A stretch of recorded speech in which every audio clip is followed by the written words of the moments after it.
Deixamos a primeira live, e aí caiu. Então, nós estamos recomeçando aqui. Vamos lá. A live caiu. Olá.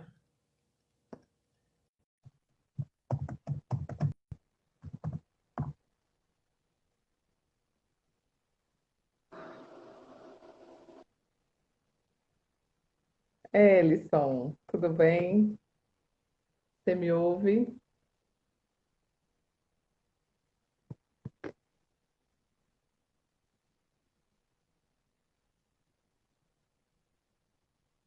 Ellison?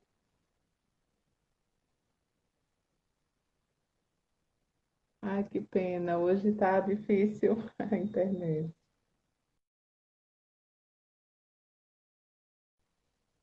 Oi, vamos tentar novamente. Espera aí.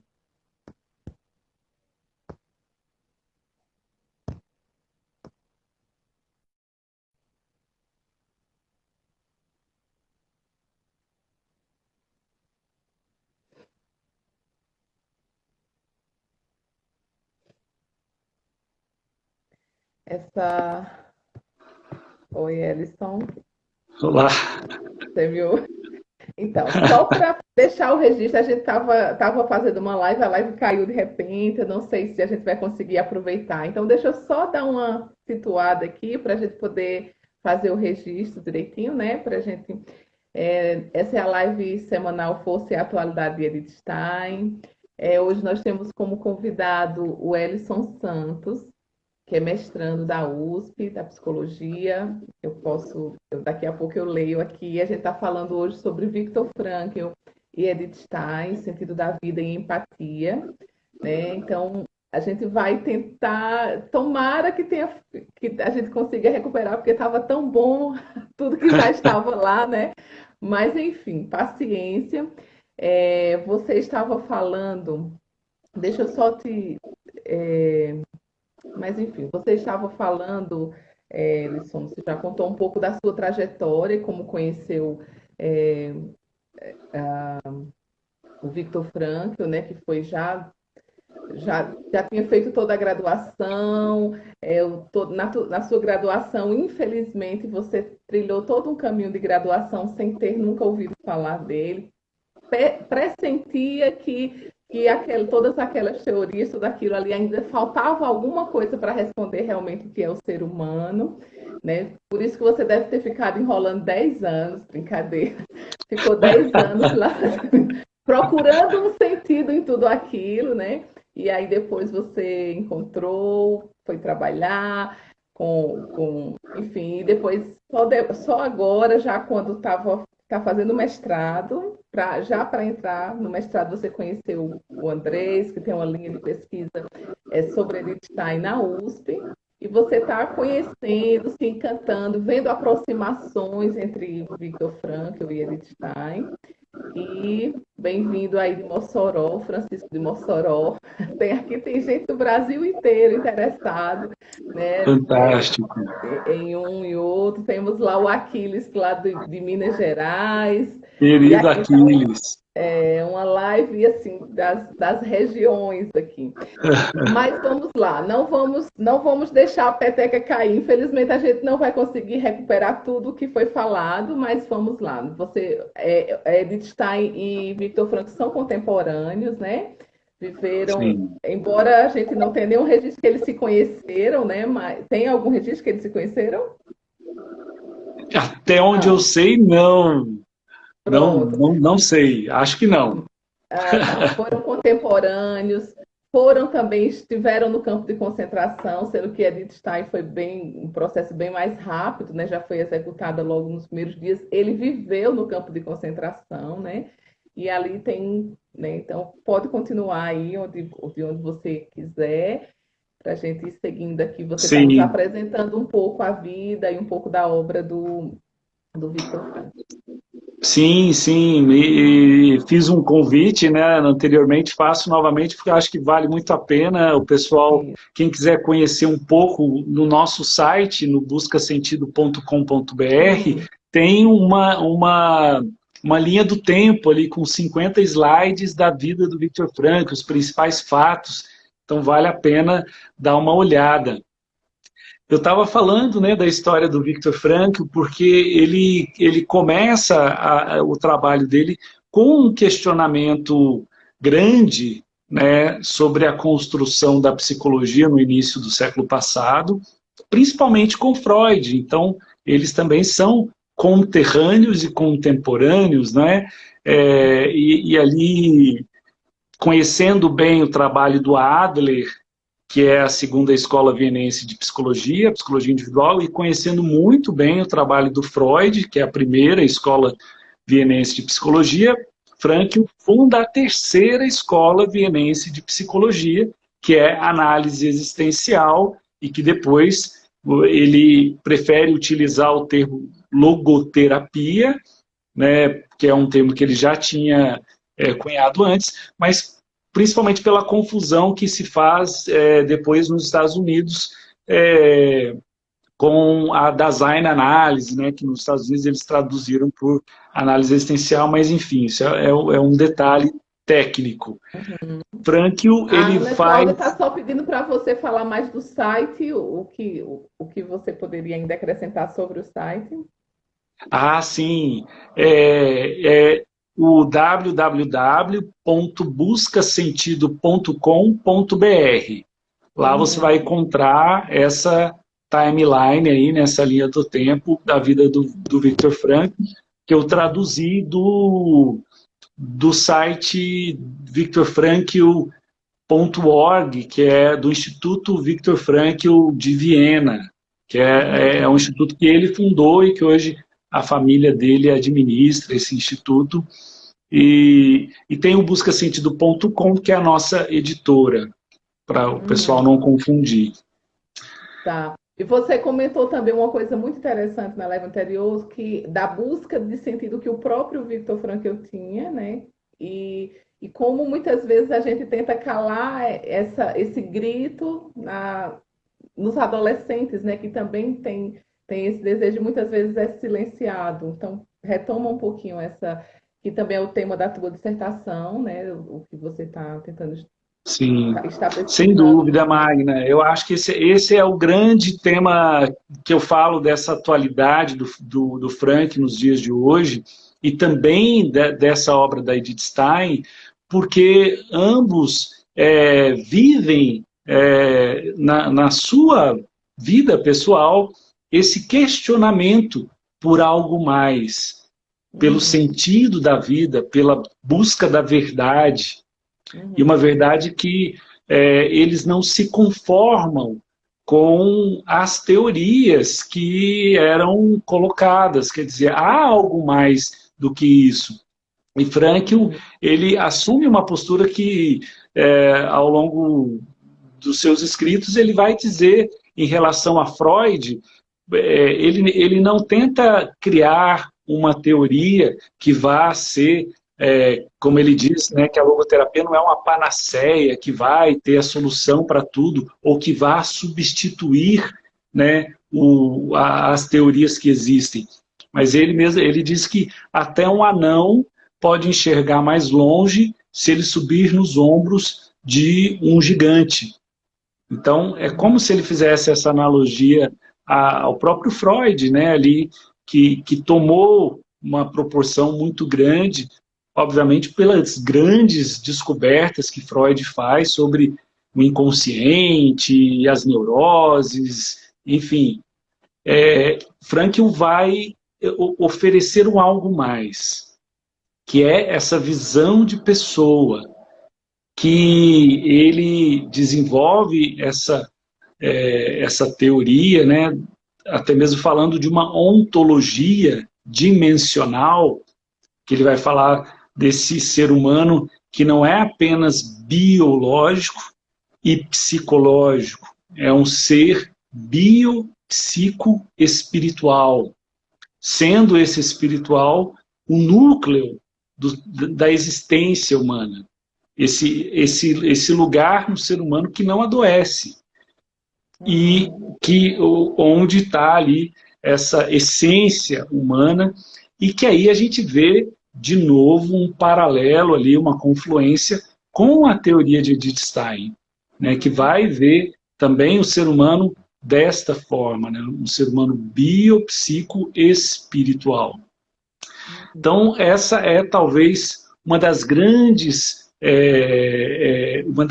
contribuições de Viktor Frankl para a psicologia, e que vai mais tarde ser reconhecida por vários autores de outras áreas, né? Então a gente vê ali diálogos do Viktor Frankl com Maslow, né? A tão famosa teoria, a pirâmide de Maslow, né? Das necessidades. O próprio Maslow vai reconhecer que, na verdade, não só quando todas os níveis da base da pirâmide estão preenchidos, que lá em cima aí o ser humano vai buscar o sentido da vida. Não, o ser humano busca o sentido da vida quando ele está com fome e não tem o que comer, ele busca o sentido da vida quando ele não tem onde morar, quando ele não tem nada, ele continua buscando o sentido da vida, e ele busca o sentido da vida quando ele tem tudo, né? Quando ele tem todas as riquezas e todas as necessidades supridas. E muitas vezes, mesmo tendo todas as necessidades supridas, ele não encontra, ou ele tem problemas com o sentido da vida. Então, e Frankl, ele questiona esse determinismo, esse reducionismo das teorias psicológicas que dão uma valorização muito grande para os aspectos materiais ou para os aspectos animais do ser humano, como o próprio instinto. E quando a gente pega ali a obra da Edith Stein, quando ela fala da estrutura da pessoa, Edith Stein também vai em cima dessa mesma crítica, né? Quando ela vai falar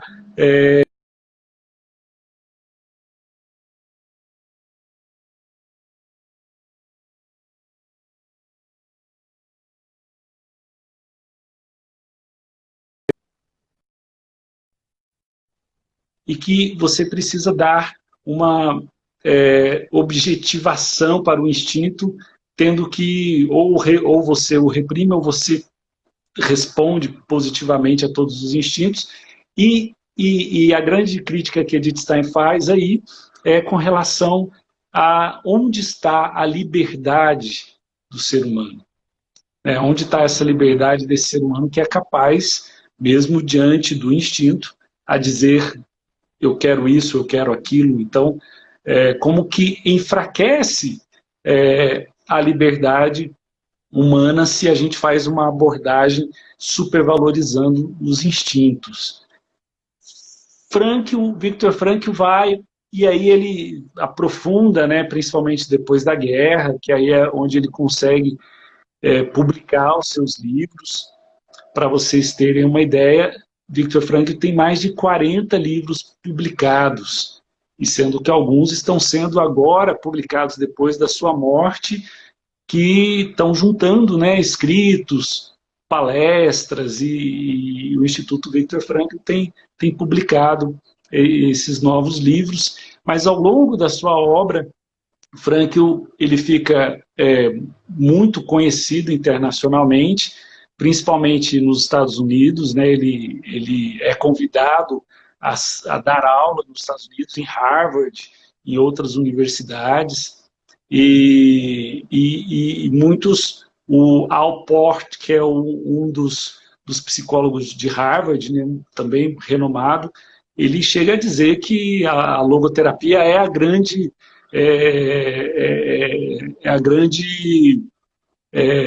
metodologia ali psicológica, né, da época, né? Então, porque Frankl traz realmente uma proposta que não é apenas teórica.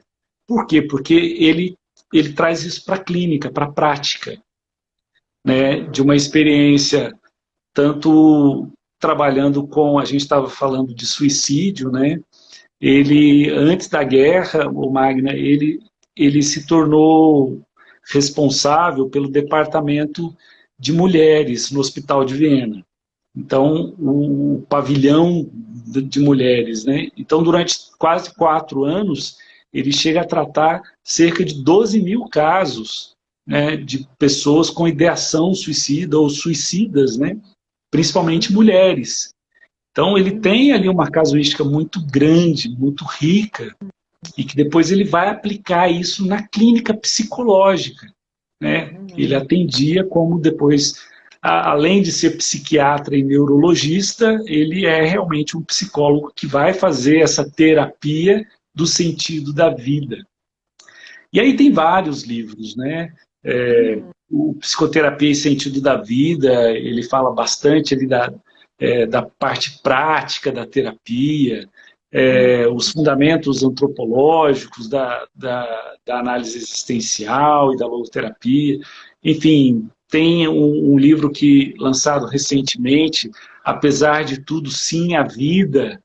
Então, Frankl vai falar dessa busca constante do ser humano pelo sentido da vida e desse vazio existencial que muitas vezes o ser humano não tendo, né, falando principalmente da nossa época, e isso ele já falava em 1946, mas me parece que isso está muito, muito recente, né?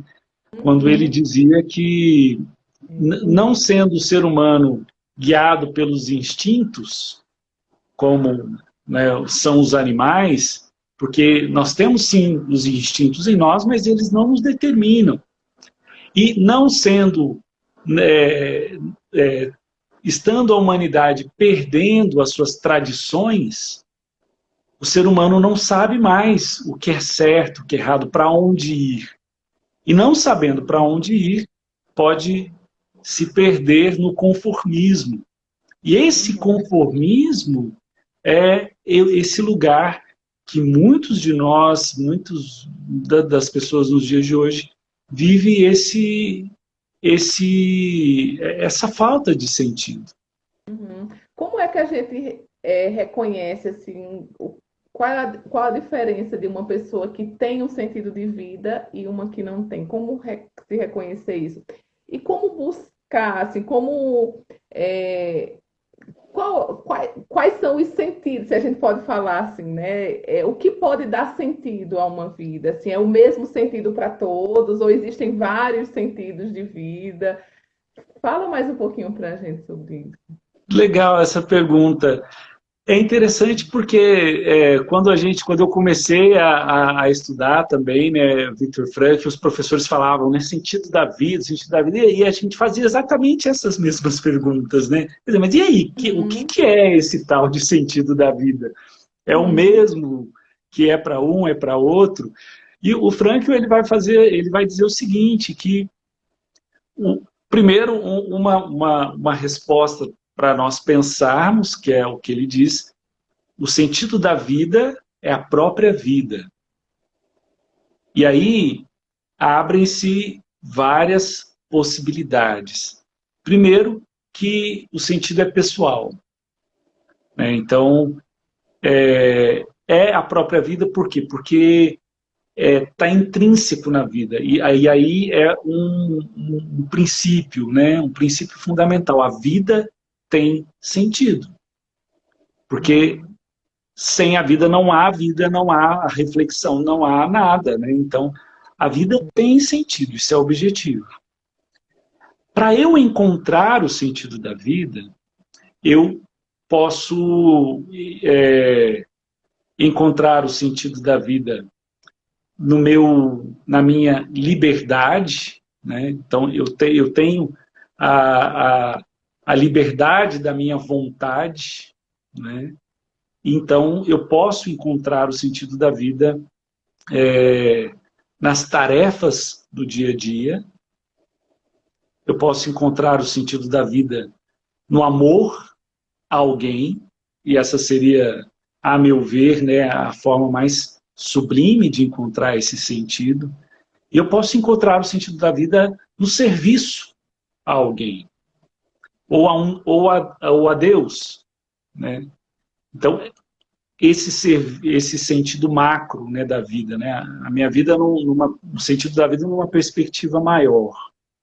Mas também o sentido da vida no meu dia a dia, né? Aquela coisa do tédio que a gente fala, né? Que tantos adolescentes falam, mas os adultos também, né? Um tédio, né? Para esse tédio que muitas vezes as pessoas podem ver como uma preguiça ou como uma angústia, esse tédio serve para pessoas se perguntar sobre o sentido da vida.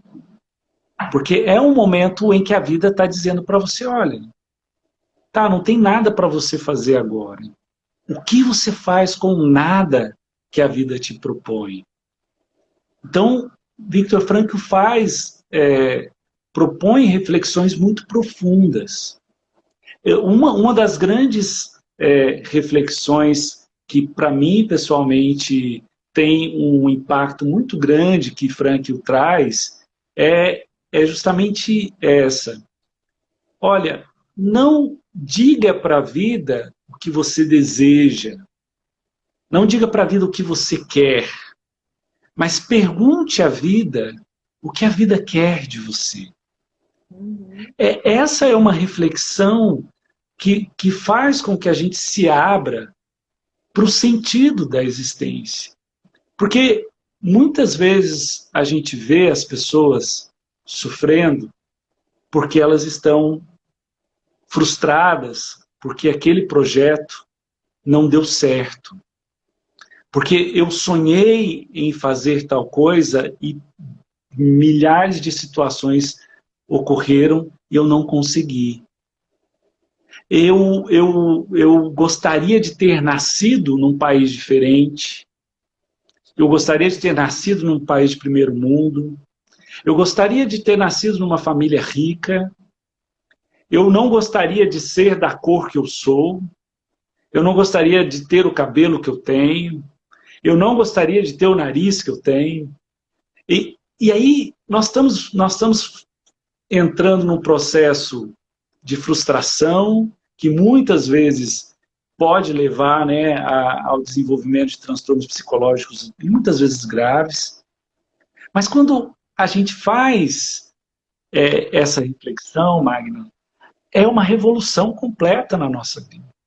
Porque, olha, não importa onde eu nasci, se eu tenho dinheiro ou não, a cor do meu cabelo, se o meu braço funciona ou não funciona, se eu estou com todo o meu corpo funcionando, se eu tenho problema de saúde ou se eu não tenho.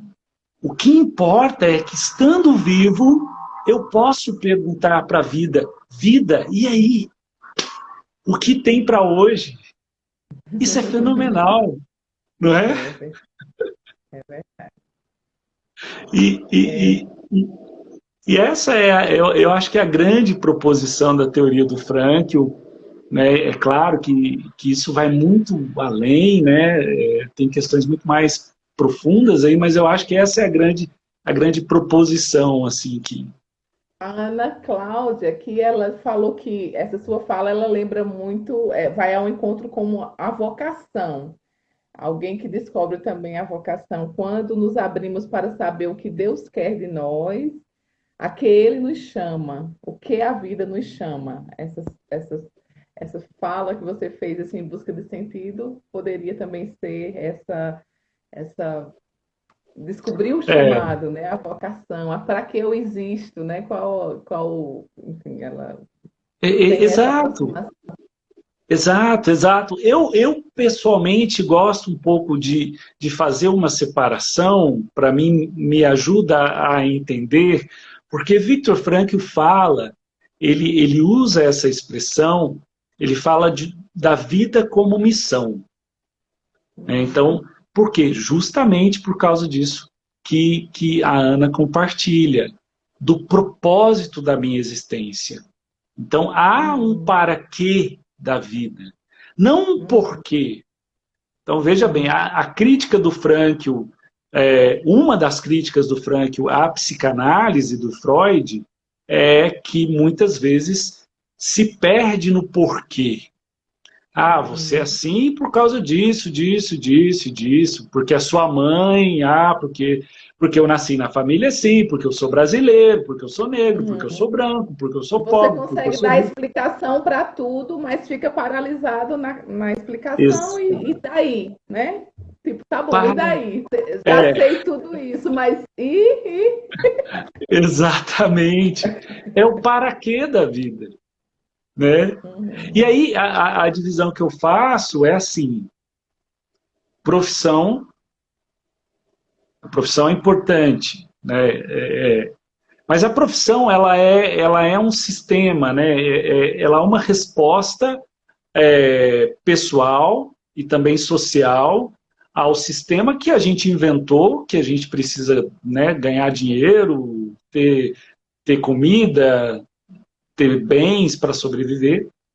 Nós temos a vocação, é o como eu vivo essa vida, não é? E seja casado, seja consagrado, seja um religioso, celibatário, um solteiro, uma vocação e a missão.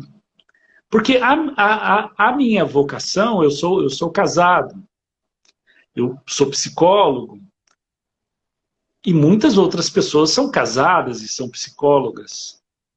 Mas a minha missão é uma missão do Ellison Silva Santos. Não é? Eu posso formar outros psicólogos, eu posso incentivar outras pessoas a se casarem, a terem filhos, mas eu não posso passar a minha missão para outra pessoa, porque ela depende de quem eu sou. É o meu DNA, é o meu jeito de falar, é o meu jeito de ser. Sou eu. E cada um de nós tem uma missão. E aí esse valor inalienável da vida humana, da existência humana. Você tem uma missão que é só sua. E ninguém mais vai poder substituir você. Agora, você pode comparar, mas a minha missão é mais difícil, a minha missão.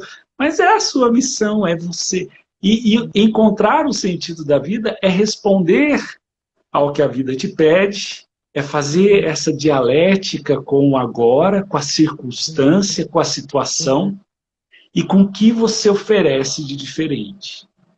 Né? Interessante que essa tua fala me faz pensar assim, o tempo que muitas vezes a gente perde se comparando com a vida do outro, né? Mas para fulano, a comparação sempre eu coloco a pessoa superior a nós. Porque a fulana é mais bonita, a vida dela é mais perfeita. Ou então, o contrário, né? Nós somos, enfim, a comparação sempre nos coloca também numa situação de paralisia, né? Você fica querendo comparar e não sai daquilo, né? O Raniel, desculpa, já entrando no coisa, o Raniel pergunta assim sobre isso entre a teoria do ser livre de e livre para. Hum, Ele Ser falou. livre de e livre para. É, é bem por aí, porque o Frankl ele aprofunda na teoria e ele tem uma vivência prática, né? Então ele fala, por exemplo, no Em Busca de Sentido, que se tornou um livro muito vendido e tá a livraria do Congresso americano considera esse livro como um dos 10 livros que mais influenciaram os Estados Unidos. Então, até 97 tinha vendido 10 milhões de cópias, só nos Estados Unidos.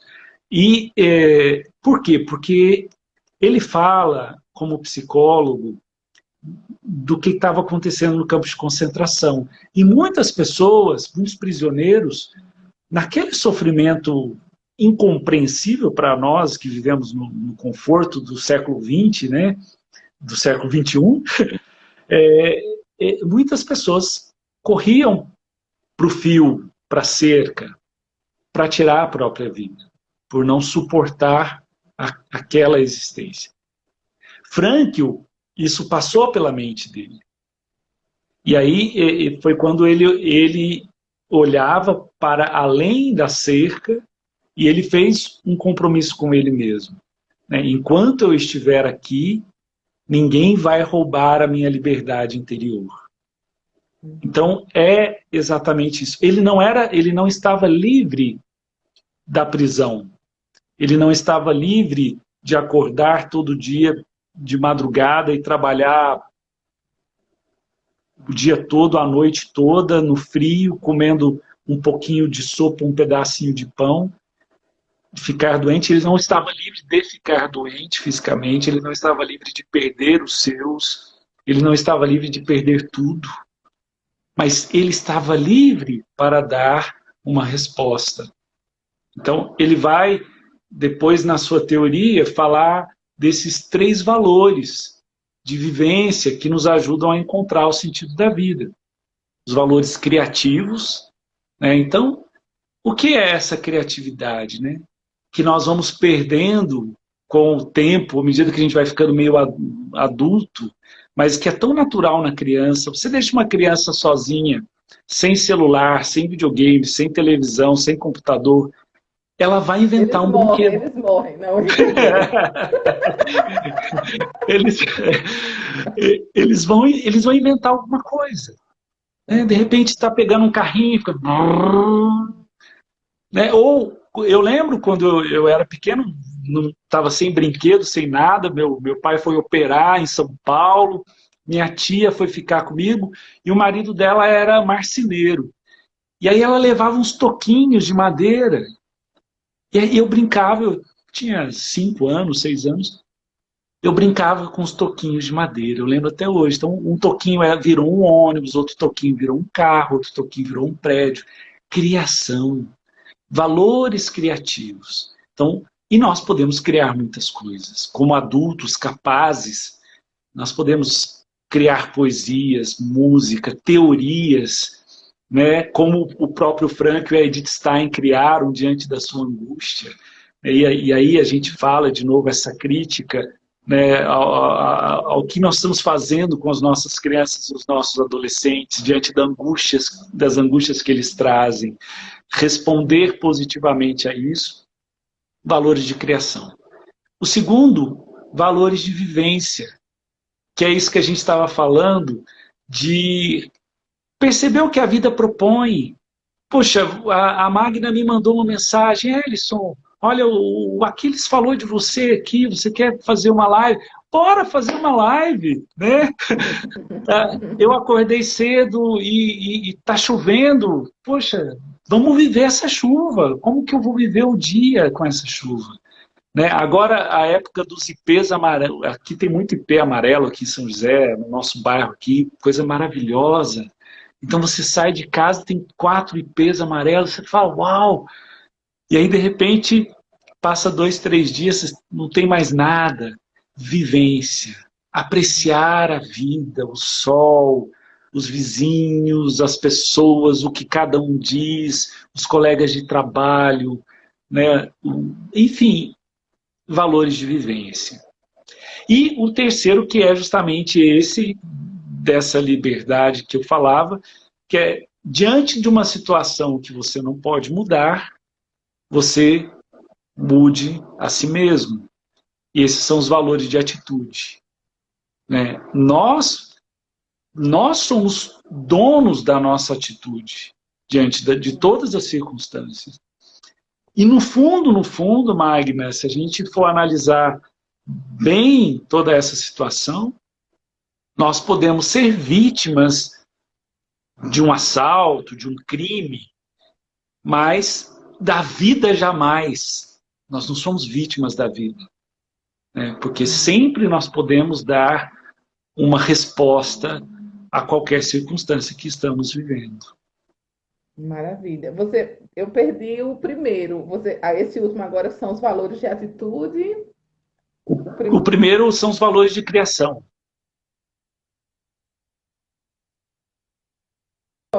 E eu sempre convido aqui as pessoas a assistirem com papel e lápis, assim, porque a gente aprende muito mesmo. Então é valores de criação, o outro é valores de quê? De vivência. De vivência, o outro de atitude. Gostei, viu?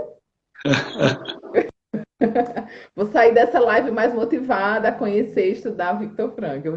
Tem várias pessoas que, quando conhecem Edith Stein, ficam tentando fazer. Nossa, eles parecem nisso, mas eu nunca sabia dizer assim, de verdade. Agora você está me ajudando também a fazer essas aproximações e fica aí a compromisso de conhecer mais. Muito interessante.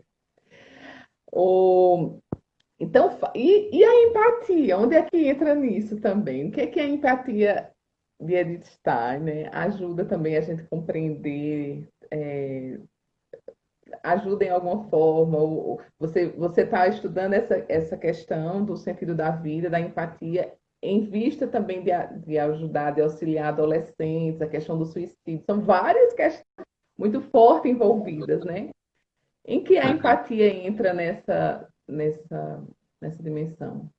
Então, o Magna, é interessante, porque uma das questões que eu tenho estudado muito é sobre o amor, né? Até no o meu livro aqui, está na segunda edição, o Heróis da Nossa Existência, que está lá na buscasentido.com, quem quiser olhar, né, e adquirir.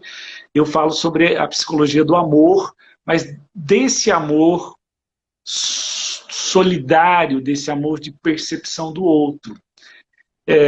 Não tem Edith Stein ainda aqui, mas com certeza vai estar Edith Stein nos próximos trabalhos, porque o problema da empatia, né, que é o que Edith Stein vai começar a lidar com essa questão, ela entra dentro desse meu trabalho agora falando da ideação suicida. Por quê? Porque muitos casos, e é isso que a gente pretende investigar no trabalho da pesquisa, muitos casos de pessoas que eu atendi com ideações suicidas, a gente vai perceber o quê?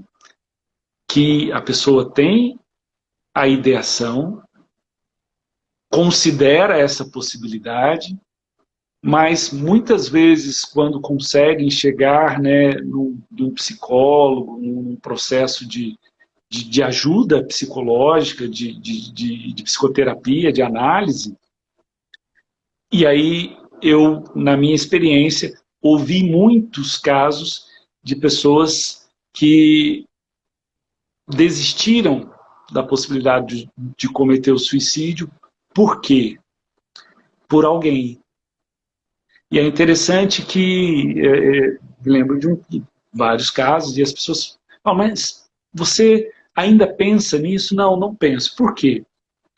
Porque por causa da minha mãe. Porque eu fico pensando o que isso faria com a minha mãe. Por causa do meu amigo, por causa da minha amiga. Então, esses são momentos que salvam a vida de uma pessoa, mas que também resgata algo que é, a meu ver, principal na existência humana, que é a nossa capacidade de captar o outro, de perceber o outro. Esse outro, né, que eu falo porque realmente assim, eu falo dessa forma que talvez seja diferente, né, de uma forma mais catedrática, né, mais intelectualizada. Eu falo com uma paixão, porque de fato para mim é algo apaixonante, né, quando eu digo que essa missão do sentido da vida é único, porque de fato o valor de cada ser humano é único, e quando a gente percebe isso, muda a nossa vida. Então, ter empatia pelas pessoas não é apenas fazer o bem para as pessoas, mas é primeiro fazer o bem para mim, porque eu redescubro o sentido dessa maravilha que é a vida humana, e que nós temos perdido muito isso, né? Quando eu vejo uma foto nas redes sociais e eu já coloco a minha crítica, eu nem me perguntei quem é. Né? Quando eu vejo um meme ridicularizando uma pessoa e eu já coloco a minha gargalhada, eu não me coloquei no lugar daquela pessoa. eu estou me descaracterizando, eu estou perdendo a minha humanidade. Porque, de fato, o que nos caracteriza como seres humanos, e aí Viktor Frankl também fala isso de forma muito categórica, o que nos faz seres humanos é justamente a nossa capacidade de ir para fora de nós mesmos, ao encontro do outro. Então, ser humano é ir ao encontro do outro. Assim, e ele ainda faz essa comparação, né? Assim como o olho, né? O olho, quando ele só está são quando ele vê, vê o que está fora dele. Porque quando o olho vê a si mesmo, é porque ele está doente, não é? Ele está lá com uma Só se estiver no catarata. espelho, pode, né? Só se estiver no espelho. Sim, exatamente. No Ou numa espelho ele pode. live que a gente está se vendo aqui. Mas fora isso, né? Fora isso, não, ele não pode se ver, senão ele está doente. Aham.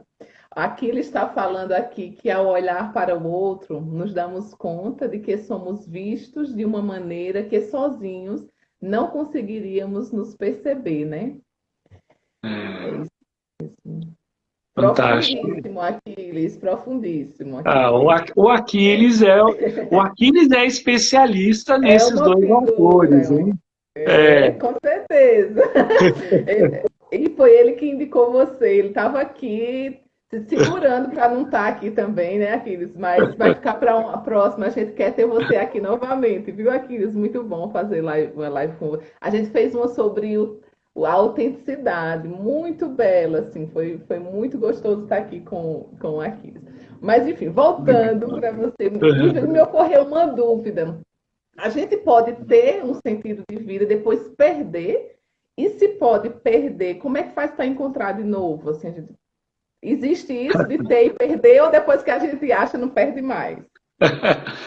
Olha, é interessante porque como o sentido da vida ele não é um sentido, né? Ele é Ah, de acordo com a circunstância e com a pessoa.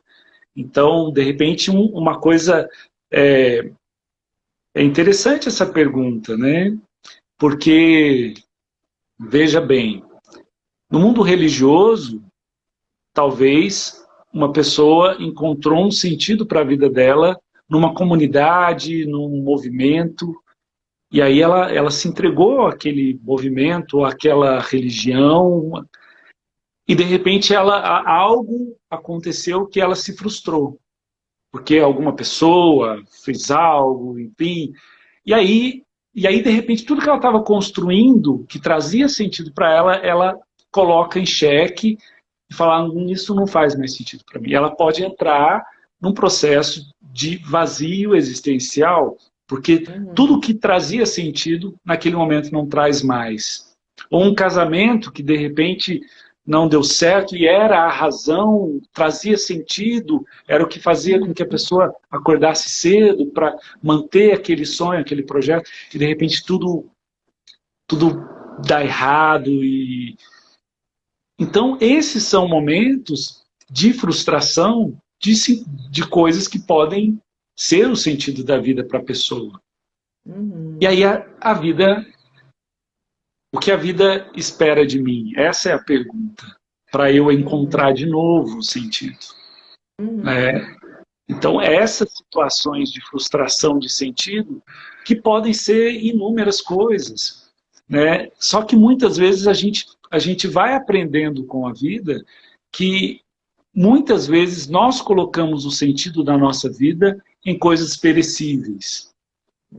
Então, o sentido da minha vida é aquele trabalho. Né? Eu sempre sonhei em entrar nessa empresa, né? E eu sou essa empresa, e de repente eu sou mandado embora, de repente eu não tenho mais, a empresa acabou. Qual é o sentido da minha vida?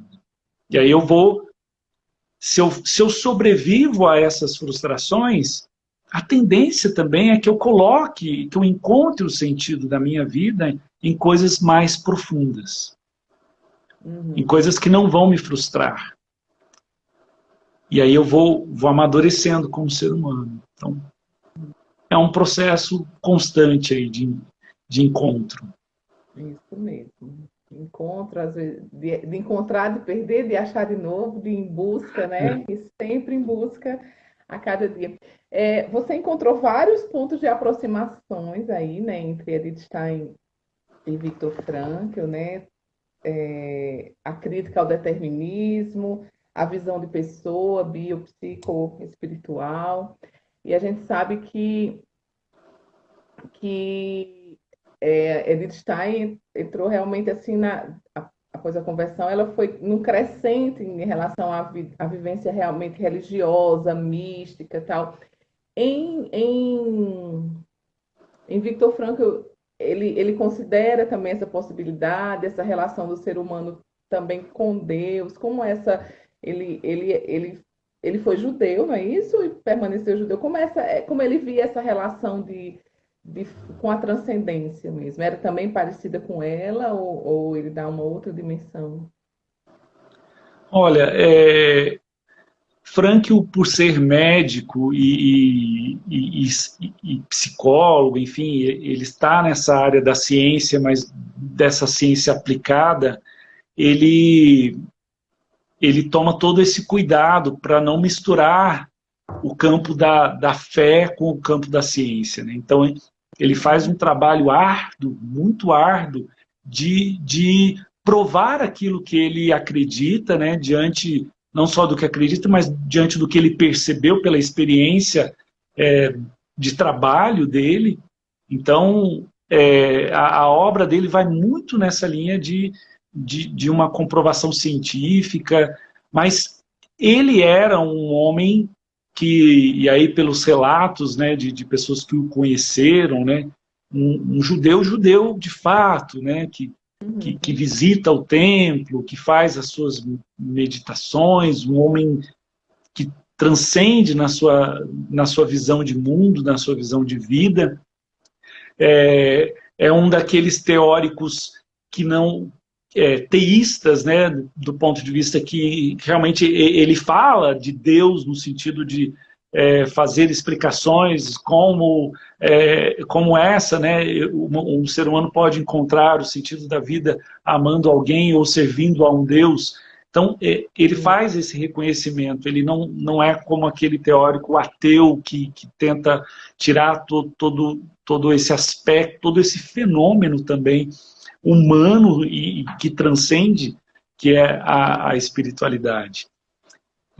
Mas tem também, inclusive tem um livro dele, que é um diálogo dele com Pinchas Lápide, que ele fala sobre que é um diálogo maravilhoso, assim, né?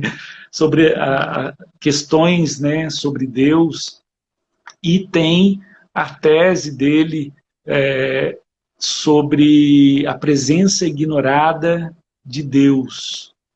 E aí ele fala da questão da consciência, e aí que estaria aberta aí a esse transcendente, né? Então, ele não fala especificamente da religião, né, como uma mistura na sua teoria, mas é de fato um teórico que abre, né, que compreende essa realidade humana muito bem.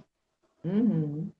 O Raniel pergunta, professor, em sua opinião, qual o motivo da perda da capacidade empática na modernidade? Vou dar mais aqui uns 5 minutinhos para perguntas, tá, pessoal? Vocês podem fazer perguntas aqui. E a gente já vai Olha, para gente, 50 minutos de live. A gente já olha tem aí. já Então, hein, essa é a grande questão nos dias de hoje. A meu ver, talvez a questão mais séria que a humanidade vive na atualidade. Porque quando nós... e é interessante porque isso vai virando uma onda, né? Nós não sabemos o que aconteceu ao longo das décadas para nós chegarmos numa cultura do individualismo, uma cultura em que nós somos capazes, por uma por uma ideia, né, por uma ideologia pessoal ou de um grupo, de nos colocarmos completamente contra o outro ser humano que se apresenta diante de mim. Né? Eu não sou capaz, e é claro que existem vários motivos e ignorâncias também a serem julgadas nessas situações, mas quando eu sabendo por exemplo, que um vírus, eu posso ter um vírus e estar saudável, né? E isso pode passar para alguém que está do meu lado, e eu não estou nem aí se eu vou passar ou não, né? Então, essas são marcas de algo que pode estar tocando nessa questão empática, né? Na minha capacidade de empatia. Ou eu acredito piamente né, que eu sou melhor, ou que os outros são contra, ou porque a pessoa pensa de uma forma, ou porque ela participa de tal movimento, ou de tal religião, ou de tal partido político. Então, ela já.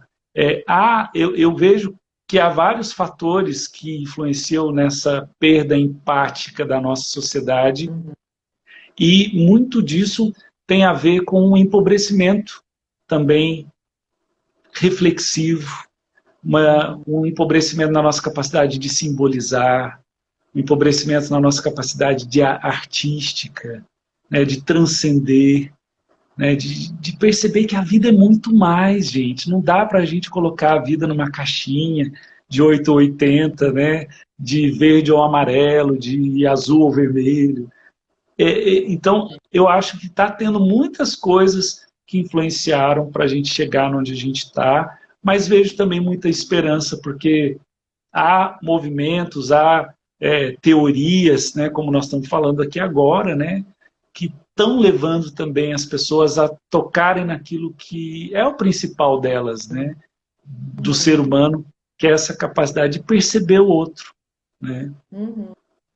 Que o outro, por participar, como todas essas coisas aí que você falou, ou de um partido, ou de uma ideia diferente, ou de um movimento diferente do meu, automaticamente ela já não se torna um inimigo, né? Um rival, mas continua sendo um ser humano com sonhos, com projetos, com desejo de sentido de vida também, busca de sentido de vida como eu, né? Como cada um. Então, realmente é. Às vezes a gente parece que precisa chegar quase no fim do poço para ver, para depois dar um respiro e dizer assim, realmente é preciso olhar além da cerca, né?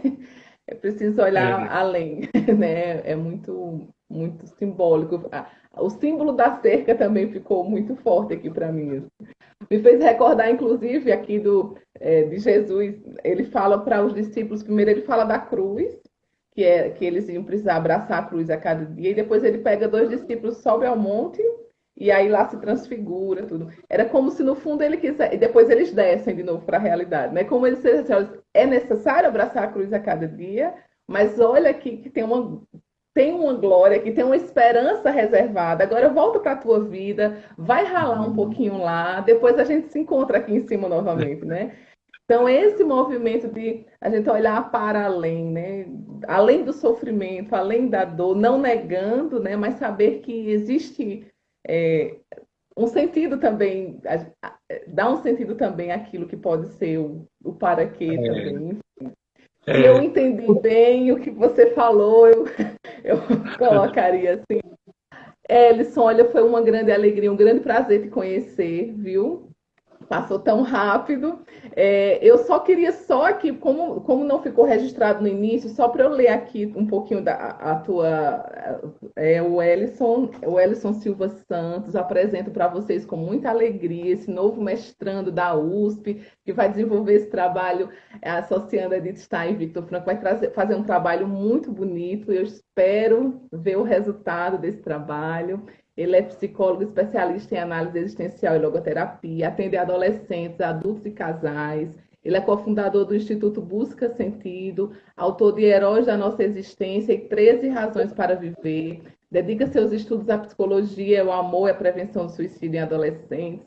É filiado da Associação Psicológica Americana, acho que foi, né? É palestrante e comentarista de TV e rádio, e mestrando, como eu disse, orientando do querido Andrés, e também atua no escritório de saúde mental na Pró-Reitoria de Graduação da USP. Está muito bem apresentado, quem não viu no começo agora já sabe. E eu preciso ir encerrando aqui, convidando vocês, a gente pode mais uma vez aí, fala o site. Sim. Peraí, deixa eu ver só se uma última pergunta aqui. Professor, não seria uma questão de mudanças na educação ao longo dos tempos? Foram eliminando algumas matérias aparentemente tolas, como educação moral e cívica, matérias que. E aí não continuou, mas a própria educação foi formando pessoas assim. É fantástico, porque se nós olharmos ali o fundo, né, o que está por trás do nosso sistema educacional de décadas? Será que a Uhum. gente, como seria se a nossa educação tivesse fundamentada na análise existencial do Viktor Frankl? Como seria se a nossa educação tivesse fundamentada na fenomenologia do Russell, da teoria da Edith Stein? Como seria? Como seria? Não é? Então, de É, fato, o nosso sistema educacional está muito distante do que pode ser. A gente coloca as crianças e os adolescentes numa caixinha e dizemos para eles que a vida é daquele jeito, e quando eles não gostam, a gente chama eles de rebeldes. Mas a gente está esquecendo de dizer para eles que a vida é muito mais do que está dentro daquelas apostilas dos sistemas de educação. A vida é muito mais, e eles são livres também para poder descobrir, desenvolver novas teorias, descobrir novos caminhos para a humanidade. A gente precisa suscitar isso nas nossas crianças e nos nossos adolescentes. Bom, tem muito papo bem. A para gente manga aí, tem hein? muito. A gente continua querendo Tem tratar a pano para criança como um manga. animal. Isso, continua querendo tratar a criança como um animal, né? Como se É. bastasse tratar como um animal. Eu me pego, às vezes, aqui, eu sou mãe de 4 filhos. Às vezes eu me pego usando teorias do Pavlov aqui para educar os meus Deus. Para, Magna, você já conheceu Edith Stein, calma, não serve. Mas está impregnado assim, no nosso jeito de educar, no jeito de fazer essa coisa da recompensa, do estímulo-resposta, né? E para, né? Mas a gente tem que fazer todo um caminho de volta, de retorno, para saber que nós somos seres humanos, pessoas humanas. E não serve somente uma educação, uma formação, um olhar sobre o ser humano que nos veja apenas como animais, né? Mas é isso, mas estamos aqui para isso, vamos construir juntos. Tem muita coisa bonita sendo feita, né? E tá pipocando assim em vários lugares, né? E a gente está junto aqui nessa construção bela, né? É um trabalho a muitas mãos, a muitos olhos, a muitas, né? Mas vamos construir junto. As próximas décadas aí nos aguardam, né? Vamos trabalhar junto. E aí eu quero anunciar, assim, tá? Então o site é editstai.com.br, se vocês quiserem conhecer um pouco mais, entra lá. E aí tem o site do Viktor Frankl, fala aí. Tá o buscasentido.com.br, do Instituto Busca Sentido, o buscasentido.com, que é a editora onde vocês encontram os livros, e a gente está para lançar 2 livros fantásticos agora, um do Cláudio Garcia Pintos, o Mar falou comigo, e o outro do Guilherme Pareja Herrera, que morou na casa do Viktor Frankl e escreveu um livro ali com as questões com o Frankl. Então fiquem de olho aí que já já a gente lança esses livros. Seguem a gente lá. Maravilha. Então, em nome da Pastoral Universitária da PUC São Paulo, da Comunidade Católica Shalom, aqui da Missão de São Paulo, agradeço por você estar aqui conosco. E anuncio a próxima live. Na próxima semana, nós estaremos aqui. A gente vai da psicologia para teologia, educação. Nós vamos ter um filósofo aqui conosco, o Luiz Felipe Pondé. Ele vai estar falando Uau! conosco sobre a vida intelectual. Para ajustar na agenda do Pondé, nós vamos fazer uma live às 18 horas. Ele foi um dos primeiros professores a orientar trabalhos na PUC São Paulo sobre Edith Stein. A gente quer conhecer essa história, como foi que ele conheceu Edith Stein. Ele era um dos poucos, assim. Mas então ele vai estar aqui conosco, só que Que quinta-feira às legal, 18 hein? horas. Viu? Vamos falar sobre a vida Muito bom. intelectual a partir do texto de Edith Stein, O Intelecto e os Intelectuais. Vocês são convidados, estejam conosco, que vai ser muito bom. Até mais. Tchau. Tchau, Deus tchau, gente. Um abençoe. abraço. Obrigada.